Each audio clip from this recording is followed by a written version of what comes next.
غرباء غرباء غرباء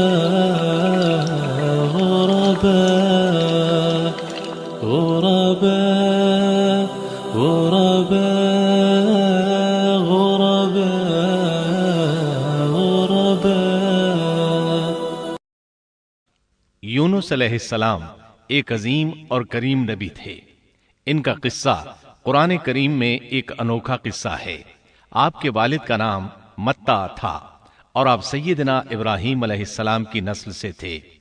آپ کا ایک نام ذُنُّون بھی ہے، یعنی مچھلی والے. ان-نون کا مطلب ہے مچھلی. اسی طرح آپ کو صاحب الحوت بھی کہا جاتا ہے. اللہ تعالیٰ نے آپ کو ان سب ناموں سے پکارا ہے. آپ کو ایک عظیم بستی کی طرف مبعوث کیا گیا. اس بستی کا نام نینوا تھا. یہ عراق کے شمال میں واقع تھی. موصل کے بالمقابل تھی. ان دونوں کے درمیان دریائے دجلہ واقع تھا. موصل دریائے دجلہ کے کنارے واقع تھا، جبکہ اس کے بالکل سامنے نینوا کی بستی تھی.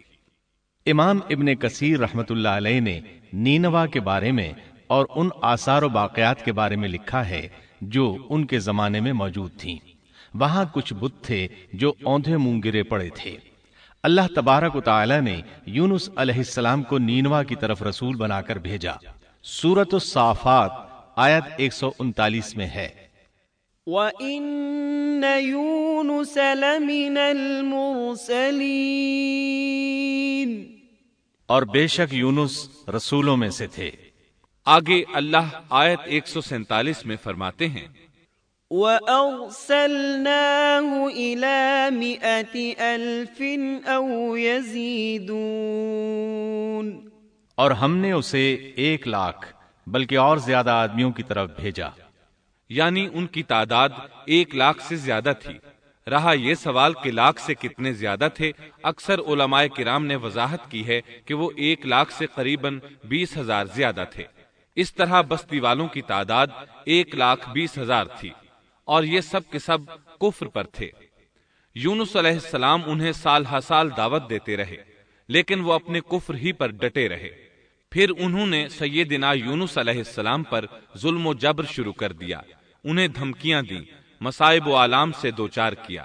مطلب یہ کہ جس طرح دوسرے انبیاء کرام کے ساتھ کیا گیا، ان کے ساتھ بھی وہی سلوک ہوا. آخر آپ نے اپنی قوم کو اللہ کے عذاب سے آگاہ کرتے ہوئے اعلان فرما دیا کہ فلاں دن تم پر عذاب آ جائے گا. پھر خود غصے کی حالت میں اس بستی سے نکل گئے، جبکہ اللہ تعالیٰ نے انہیں متعین دن کی مہلت دینے کی اجازت تو دی تھی، لیکن اس بستی سے نکل جانے کا حکم نہیں دیا تھا. جب آپ نے انہیں یہ مہلت سنائی تو خود غصے کی حالت میں بستی سے نکل گئے. سورہ انبیاء آیت 87 میں اللہ تعالیٰ فرماتے ہیں، وَذَا النُّونِ إِذ ذَّهَبَ مُغَاضِبًا فَظَنَّ أَن لَّن نَّقْدِرَ عَلَيْهِ، مچھلی والے کو یاد کرو جبکہ وہ غصے سے چل دیا اور خیال کیا کہ ہم اسے نہ پکڑ سکیں گے. اس آیت کی تفسیر میں امام رازی رحمہ اللہ لکھتے ہیں، جس نے یہ گمان کیا کہ اللہ تعالیٰ اسے پکڑنے کی قدرت نہیں رکھتا، وہ آدمی کافر ہے. سیدنا امیر معاویہ رضی اللہ عنہ سے روایت ہے، انہوں نے سیدنا ابن عباس رضی اللہ عنہما سے کہا، آج رات قرآن کریم کی چند آیات کے معانی میں میں الجھ کر رہ گیا ہوں. مجھے کوئی راستہ سجھائی نہیں دے رہا کہ اس الجھن سے کس طرح نکلوں. مجھے بس آپ ایسے نظر آتے ہیں جو ان آیات کا مطلب بتا سکتے ہیں. کم از کم میں ان آیات کی تفسیر اور تعبیر نہیں سمجھ سکا. ابن عباس رضی اللہ عنہما نے پوچھا، وہ کون سی آیات ہیں؟ سیدنا امیر معاویہ رضی اللہ عنہ کہنے لگے، یونس علیہ السلام کا یہ خیال کرنا کہ اللہ تعالیٰ ان پر قدرت نہیں رکھتے. یہ سن کر سیدنا ابن عباس رضی اللہ عنہما نے فرمایا، اس سے مراد یہ نہیں. یہ لفظ قدر یہاں تنگی کے معنی میں آیا ہے، قدرت اور طاقت رکھنے کے معنی میں نہیں. اللہ تعالیٰ نے قدر بمعنی تنگی اور قدر بمعنی قدرت دونوں کا استعمال کیا ہے. تنگی کے معنی کی مثال سورۃ الطلاق آیت نمبر 7 میں ہے، وَمَن قدر عليه رزقه فلينفق مما آتاه الله اور جس پر اس کے رزق کی تنگی کی گئی ہو اسے چاہیے کہ جو کچھ اللہ تعالیٰ نے اسے دے رکھا ہے اسی میں سے اپنی حیثیت کے مطابق دے۔ تو اس آیت میں بھی یہی معنی مراد ہے کہ انہوں نے گمان کر لیا ہم ان پر تنگی نہیں کریں گے، یعنی ان کا خیال یہ تھا کہ اگرچہ وہ اللہ تعالیٰ کی اجازت کے بغیر نکل کھڑے ہوئے ہیں پھر بھی اللہ ان پر تنگی نہیں کریں گے، کیونکہ وہ اللہ کے ایک معزز نبی اور رسول ہیں اور ان کی قوم کے لوگ اللہ کی گرفت اور اس کے عذاب کے مستحق ہیں، انہی پر اللہ کا عذاب نازل ہونے والا ہے۔ اس عذاب کی خبر انہیں پہلے ہی سنا دی گئی ہے اور مہلت دے دی گئی ہے، مگر وہ خود اگرچہ اللہ کی اجازت کے بغیر ہی چلے آئے ہیں پھر بھی انہیں سرزنش نہیں کی جائے گی اور وہ کسی گرفت میں نہیں آئیں گے۔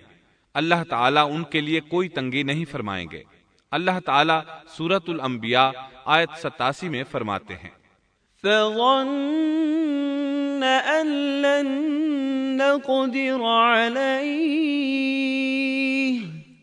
اس نے خیال کیا کہ ہم اسے پکڑ نہیں سکیں گے۔ مطلب یہ کہ ہم انہیں کوئی سزا نہیں کریں گے اور ان پر کسی طرح کی تنگی نہیں کریں گے، اور وہ سمندر کی طرف چل دیے۔ انہی دنوں میں عذاب الہی کی کچھ علامات نینوا بستی پر ظاہر ہونا شروع ہو گئیں۔ ایک بہت بڑا سیاہ بادل ان کی طرف بڑھنے لگا، اس بادل میں آگ کے شعلے دکھائی دینے لگے۔ ان لوگوں نے یہ بادل ان متعین دنوں میں سے پہلے ہی دن دیکھ لیا۔ اس کو دیکھتے ہی وہ سمجھ گئے کہ جس طرح سیدنا یونس علیہ السلام نے انہیں آگاہ کیا تھا یہ عذاب ان پر نازل ہو کر رہے گا، اور جو عذاب سیدنا لوط علیہ السلام کی قوم پر آیا تھا وہ اس کے بارے میں بھی اچھی طرح جانتے تھے۔ وہ بستی ان کی بستی کے قریب ہی تھی، اس لیے وہ ڈر گئے۔ ان کے سردار جمع ہوئے اور کہنے لگے، جیسے تم سے پہلے لوگوں پر عذاب اترا کرتے تھے تم پر بھی یہ نازل ہو کر رہے گا، جلدی کرو، سب جمع ہو جاؤ۔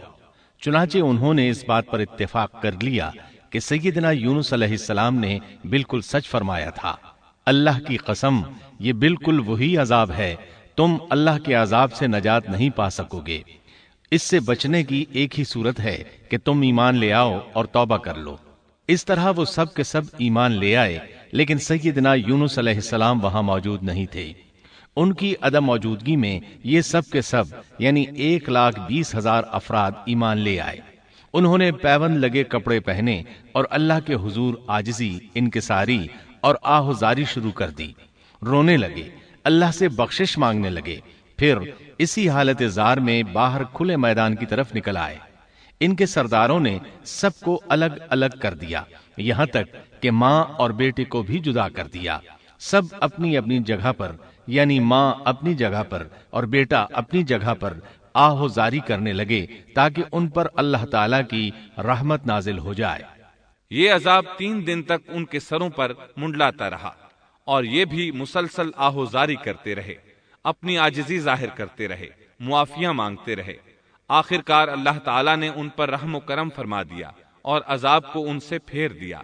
اللہ تعالیٰ سورہ یونس آیت 98 میں فرماتے ہیں، فلولا كانت قرية آمنت فنفعها إيمانها إلا قوم يونس چنانچہ کوئی بستی ایمان نہ لائی کہ ایمان لانا اس کے لیے فائدہ مند ہوتا سوائے یونس کی قوم کے۔ مطلب یہ کہ سابقہ امتوں میں سے کسی کے بارے میں یہ سننے میں نہیں آیا کہ پوری قوم ایمان لے آئی ہو۔ تمام بستیوں میں ایک بھی بستی ایسی نہیں تھی، بس ایک یونس علیہ السلام کی قوم ایمان لے آئی۔ اللہ تعالیٰ سورہ یونس آیت 98 میں فرماتے ہیں، لما آمنوا كشفنا عنهم عذاب الخزي في الحياة الدنيا ومتعناهم إلى حين۔ جب وہ ایمان لے آئے تو ہم نے رسوائی کے عذاب کو دنیاوی زندگی میں ان پر سے ٹال دیا اور ان کو ایک وقت تک کے لیے زندگی سے فائدہ اٹھانے کا موقع دیا۔ مطلب یہ کہ ہم نے انہیں دنیاوی زندگی کا لطف اٹھانے کا موقع دیا، اب اس قوم پر قیامت کے دن تک عذاب نہیں اترے گا۔ علامہ ابن کثیر رحمت اللہ علیہ فرماتے ہیں اس آیت کریمہ کا مفہوم یہ ہے کہ کسی بستی کے تمام باشندے کسی نبی پر کبھی ایمان نہیں لائے، یا تو سب نے کفر کیا یا پھر اکثر نے کفر کیا، لیکن یونس علیہ السلام کی قوم واحد ایسی قوم ہے جو تمام کی تمام عذاب الہی کے آثار دیکھ کر ایمان لے آئی۔ سابقہ ادوار میں جتنی بھی بستیاں گزریں ان میں اہل ایمان کے ساتھ یا تو کفار رہے ہیں یا ان میں منافقین بھی رہے ہیں، سوائے یونس علیہ السلام کی قوم کے وہ سب کے سب کافر تھے، پھر سب کے سب ایمان لے آئے۔ یہ اللہ تعالیٰ کے عجائبات میں سے ہے اور اس کی قدرت اور رحمت کی نشانیوں میں سے ہے۔ اب دوسری طرف کی سنیے، یونس علیہ السلام کو کچھ معلوم نہیں تھا کہ ان کی قوم کے ساتھ کیا ہوا۔ آپ تو غصے کی حالت میں بستی سے نکل کر سمندر کی طرف چلے آئے تھے۔ آپ ایک کشتی کی طرف آئے، اس میں سواریاں اور ساز و سامان لدا ہوا تھا۔ اللہ تعالیٰ سورۃ الصافات آیت 140 میں فرماتے ہیں، اذ ابق الى الفلك المشحون، جب وہ بھاگ کر بھری کشتی پر پہنچے۔ کشتی روانہ ہوئی، موجیں اٹھیں، سمندر میں طغیانی آئی، یوں لگتا تھا کہ بس ابھی غرق ہوئے۔ کہنے لگے بوجھ ہلکا کرو، اپنا ساز و سامان سمندر میں پھینک دو۔ چنانچہ انہوں نے اپنا اپنا ساز و سامان سمندر میں پھینک دیا۔ اس طرح کشتی کچھ ہلکی ہو گئی، لیکن ضرورت کے مطابق ہلکی نہ ہو سکی۔ اب وہ کہنے لگے کسی کو سمندر میں گرانا ضروری ہے تاکہ کشتی مزید ہلکی ہو جائے، ورنہ یہ ڈوب جائے گی۔ جلدی کرو، قرع ڈالو۔ جس کے نام کا قرع نکلتا جائے اسے سمندر میں گراتے جاؤ اور بار بار یہ عمل دہراتے جاؤ یہاں تک کہ کشتی ہلکی ہو جائے۔ چنانچہ قرع ڈالا گیا۔ سب سے پہلے یونس علیہ السلام کا نام نکلا۔ سب کہنے لگے نہیں، یہ تو ایسے نہیں ہیں، ان کے چہرے پر تو سجدوں کے نشانات ہیں، انہیں رہنے دو، پھر قرع ڈالو۔ چنانچہ پھر قرع ڈالا گیا، پھر انہی کا نام نکلا۔ سب نے تعجب کیا۔ تیسری مرتبہ پھر قرع ڈالا گیا، اس بار پھر یونس علیہ السلام ہی کا نام نکلا۔ اللہ تعالیٰ سورۃ الصافات آیت 141 میں فرماتے ہیں، فساهم فكان من المدحضين، پھر قرآن اندازی ہوئی تو یہ مغلوب ہو گئے۔ ہر بار انہی کا نام نکلا۔ آخرکار ان لوگوں نے انہیں پکڑ کر سمندر میں گرا دیا۔ فالتقمه الحوت، تو پھر انہیں مچھلی نے نگل لیا۔ حوت بڑی مچھلی کو کہتے ہیں۔ اللہ تعالیٰ نے حوت کو القاء فرمایا، انہیں کھانا نہیں، نہ ان کے جسم کو کوئی گزند پہنچے۔ یہ اس مچھلی کو اللہ تعالیٰ کے احکامات تھے۔ اللہ تعالیٰ سورۃ الصافات آیت 142 میں فرماتے ہیں، فالتقمه الحوت وهو مليم، تو پھر انہیں مچھلی نے نگل لیا اور وہ خود اپنے آپ کو ملامت کرنے لگے۔ یعنی وہ سمجھ گئے کہ بار بار جو ان کا نام قرآن اندازی میں نکلتا رہا ہے تو وہی مقصود ہیں، چنانچہ خود کو ملامت کرنے لگے، اور یہ ملامت توبہ کی ابتدا ہے کہ انسان خود کو ملامت کرتا ہے۔ اب یونس علیہ السلام مچھلی کے پیٹ میں تھے۔ اللہ کی قدرت، آپ مچھلی کے پیٹ میں 3 دن تک رہے، بعض روایات میں 7 دن اور زیادہ سے زیادہ مدت 40 روز آئی ہے۔ آپ نے مچھلی کے پیٹ میں اللہ تعالیٰ کو پکارا۔ اللہ سورۃ الانبیاء آیت 87 میں فرماتے ہیں، فنادى في الظلمات، آخر کار وہ اندھیروں کے اندر سے پکار اٹھے۔ علماء نے یہاں 3 اندھیروں کا ذکر کیا ہے، مچھلی کے پیٹ کا اندھیرا، سمندر کا اندھیرا اور رات کا اندھیرا۔ گویا ان پر یہ سارے اندھیرے اکٹھے ہو گئے تھے۔ اللہ سورۃ الصافات آیت 143 اور 144 میں فرماتے ہیں، فلولا أنه كان من المسبحين للبث في بطنه إلى يوم يبعثون، پس اگر یہ پاکی بیان کرنے والوں میں سے نہ ہوتے تو لوگوں کے اٹھائے جانے کے دن تک اس کے پیٹ ہی میں رہتے۔ مطلب یہ کہ اگر آپ اللہ تبارک و تعالی کی تسبیح نہ بیان کرتے تو مچھلی کے پیٹ ہی میں رہتے۔ آپ نے دعا نہیں مانگی بلکہ اللہ عز و جل کی تسبیح بیان کی۔ روایات میں یوں بھی آتا ہے کہ جب مچھلی آپ کو سمندر کی اتھاہ گہرائی میں لے گئی تو آپ وہاں آبی مخلوقات کی تسبیحات کی آوازیں سننے لگے، گویا اللہ تعالیٰ نے انہیں القاء فرمایا کہ آپ بھی تسبیح کریں۔ اللہ سورۃ الانبیاء آیت 87 میں فرماتے ہیں، فنادى في الظلمات أن لا إله إلا أنت سبحانك إني كنت من الظالمين۔ بالآخر وہ اندھیروں کے اندر سے پکار اٹھا کہ الہی تیرے سوا کوئی معبود نہیں، تو پاک ہے، بے شک میں ظالموں میں ہو گیا۔ چنانچہ یونس علیہ السلام نے اس تسبیح کے الفاظ کو یوں ادا فرمایا، لا إله إلا أنت سبحانك إني كنت من الظالمين۔ امام احمد، امام ترمذی، امام نسائی اور دیگر ائمہ رحمہم اللہ نے یہ حدیث نقل کی ہے کہ یونس علیہ السلام کی وہ دعا جو انہوں نے مچھلی کے پیٹ میں مانگی تھی وہ یہی ہے، لا إله إلا أنت سبحانك إني كنت من الظالمين۔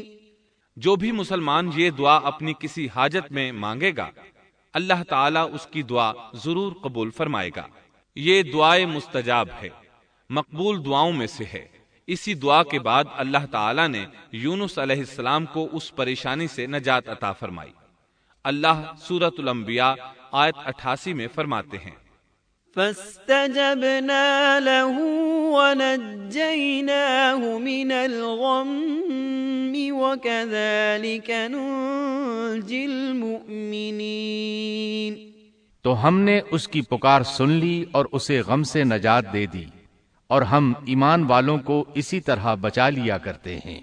ایک صحابی نے نبی کریم صلی اللہ علیہ وسلم سے پوچھا، اے اللہ کے رسول صلی اللہ علیہ وسلم، یونس علیہ السلام نے جو دعا مچھلی کے پیٹ میں مانگی کیا وہ صرف انہی کے لیے تھی یا ان کے بعد اہل ایمان کے لیے بھی ہے؟ تو آپ نے فرمایا، یہ دعا یونس علیہ السلام کے لیے خاص تھی اور سب اہل ایمان کے لیے عام ہے۔ کیا تم نے اللہ تعالیٰ کا یہ فرمان نہیں سنا؟ وَكَذَلِكَ نُنْجِي الْمُؤْمِنِينَ۔ اور ہم ایمان والوں کو اسی طرح بچا لیا کرتے ہیں۔ جو بھی اس دعا کو پڑھے گا اللہ اسے رنج و غم سے نجات دیں گے۔ ایک قول کے مطابق تقریباً 40 روز آپ کی شب و روز یہی دعا رہی۔ اس مدت کے ختم ہونے پر اللہ تعالیٰ نے آپ کی دعا کو قبولیت بخشی۔ مچھلی ساحل پر پہنچی، انہیں کنارے پر ڈالا اور واپس چلی گئی۔ اس بات کو اللہ تعالیٰ نے سورۃ الصافات آیت 145 میں یوں بیان فرمایا ہے، فَنَبَذْنَاهُ بِالْعَرَاءِ وَهُوَ سَقِيمٌ۔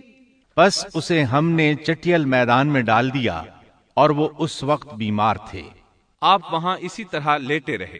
پھر اللہ کی قدرت سے آپ کے قریب ایک بیلدار درخت اگا، جیسا کہ سورۃ الصافات آیت 146 میں ہے، وَأَنبَتْنَا عَلَيْهِ شَجَرَةً مِّن يَقْطِينٍ۔ اور اس پر سایہ کرنے والا ایک بیلدار درخت ہم نے اگا دیا۔ اس کدو کے درخت کے متعلق مورخین کا کہنا ہے کہ اللہ تعالیٰ نے اس درخت کا انتخاب اس لیے فرمایا تھا کہ اس درخت کے پتے چوڑے ہوتے ہیں، ان کے سائے میں انہیں ڈھانپ دیا گیا تاکہ ہوا سے اذیت نہ پہنچے، اس لیے کہ ان کے جسم سے جلد اتر گئی تھی۔ پھر اس درخت سے خوشکن خوشبو بھی آتی تھی، اس خوشبو نے انہیں فرحت بخشی۔ پھر کدو کی خوشبو میں ایک خصوصیت یہ تھی کہ حشرات الارض کو دور رکھتی ہے۔ اللہ تعالیٰ نے انہی خصوصیات کی وجہ سے اس بیلدار درخت کا انتخاب فرمایا تھا تاکہ آپ ہر طرح کی تکلیف سے محفوظ رہیں۔ یہ ہے اللہ کی قدرت، سبحان اللہ۔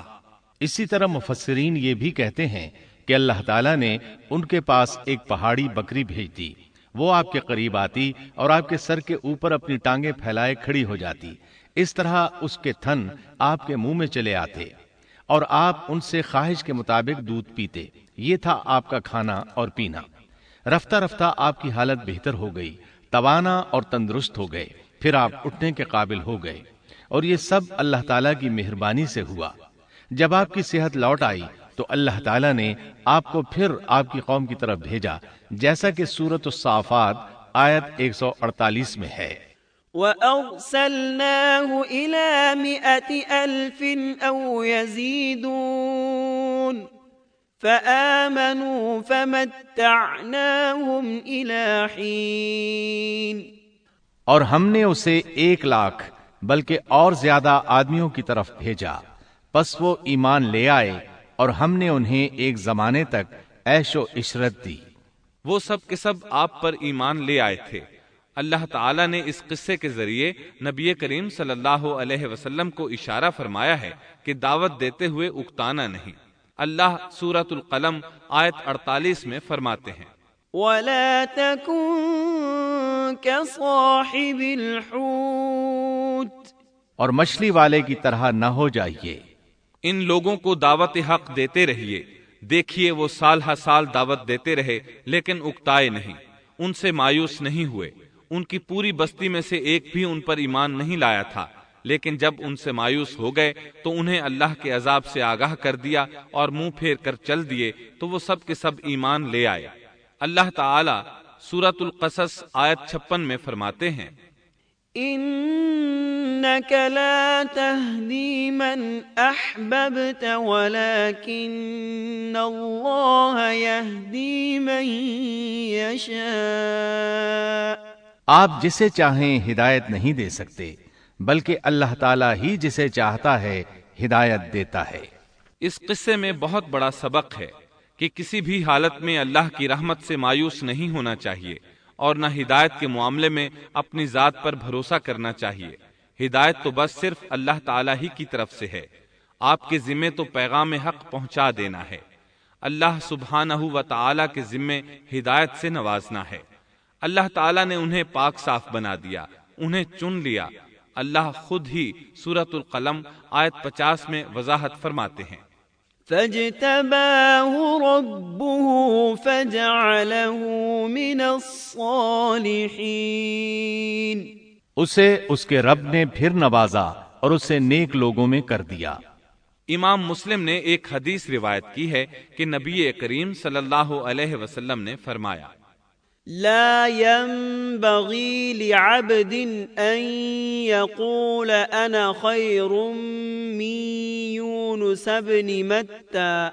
تم میں سے کوئی شخص ہرگز یہ نہ کہے کہ میں یعنی محمد یونس بن متا سے بہتر ہوں، یعنی یوں نہ کہے کہ میں سیدنا یونس علیہ السلام سے افضل ہوں۔ وہ اس طرح کہ وہ تو اپنی قوم کے ایمان لانے سے مایوس ہو گئے تھے اور میں مایوس نہیں ہوں، اس طرح بالکل نہ کہے، کیونکہ بالآخر اللہ تعالیٰ نے آپ کو چن لیا اور برگزیدہ بنا لیا اور صالحین میں داخل کر لیا۔ اس واقعے میں نبی کریم صلی اللہ علیہ وسلم کو جو ہدایت دی گئی ہے اس کا ذکر سورۃ القلم آیت 41 میں آتا ہے، فاصبر لحكم ربك ولا تكن كصاحب الحوت۔ پس تو اپنے رب کے حکم کا صبر سے انتظار کر اور مچھلی والے کی طرح نہ ہو جا۔ مطلب یہ کہ یونس علیہ السلام کی مانند نہ ہو جائیے جو اپنی قوم کے ایمان لانے سے مایوس ہو گئے تھے۔